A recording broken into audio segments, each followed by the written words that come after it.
It was a cold November evening when I returned to the house I once fled, my heart heavy with a fear I'd long buried but never quite escaped.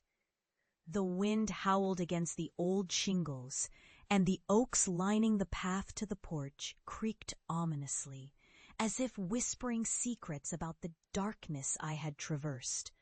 I could almost hear my family's laughter echoing in my mind, mocking, derisive.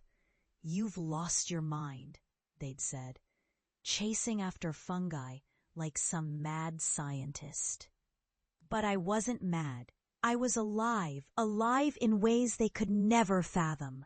Years ago, I had been a respected mycologist at the National Archive, until the day they framed me for falsifying records about a mold outbreak. My life spiraled into ruin, and the ridicule didn't stop at the office.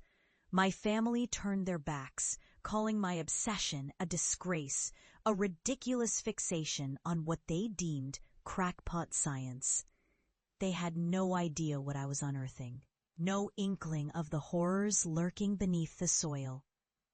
But I did. I had become something they would soon dread. Now, as I stood on the threshold of the house where I'd grown up, the air thickened with a palpable tension.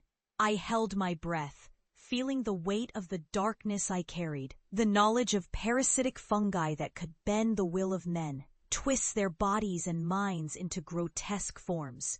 I was no longer the target of their ridicule, but a harbinger of the knowledge that could unmake them. I knocked, the sound echoing through the hollow hallway. My mother opened the door, her face a mask of surprise that quickly transformed into a tight-lipped frown. "What do you want?" she spat, as if my very presence was an affront. Behind her, I saw my father's silhouette, his arms crossed, ready to shield his family from the madness I had brought home. "I need to talk to you," I said, my voice steady despite the anxiety swirling in my stomach. "It's important." My parents exchanged glances filled with disdain, but they stepped aside, allowing me to enter. The cluttered living room was a graveyard of dusty knickknacks and fading family photos, remnants of the life I once knew, a life untainted by the knowledge I now possessed.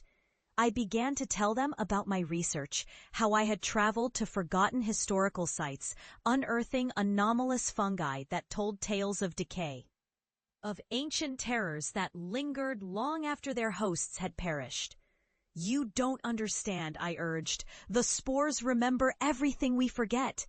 They whisper secrets that could save us or destroy us."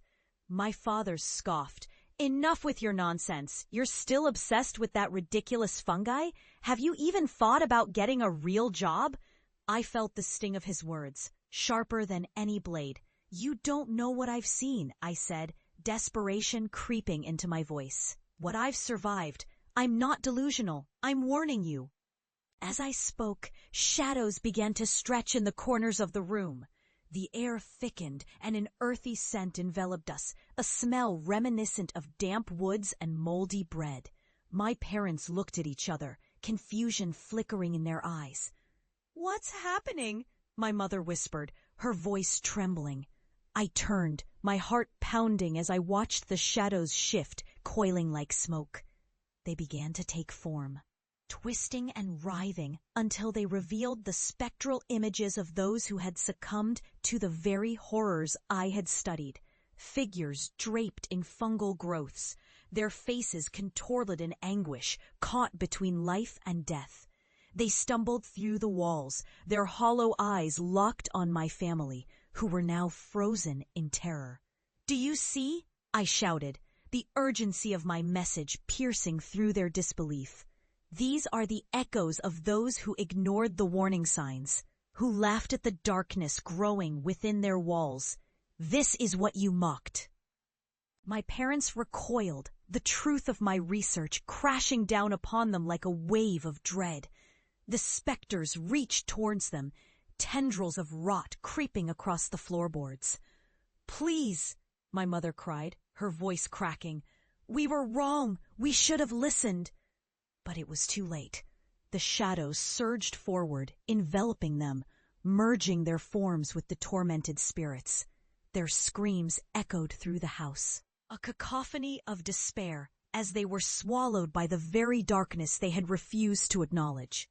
I stood frozen, the weight of my own knowledge pressing against my chest. I had wanted them to understand. I had hoped for a reconciliation, a moment of clarity.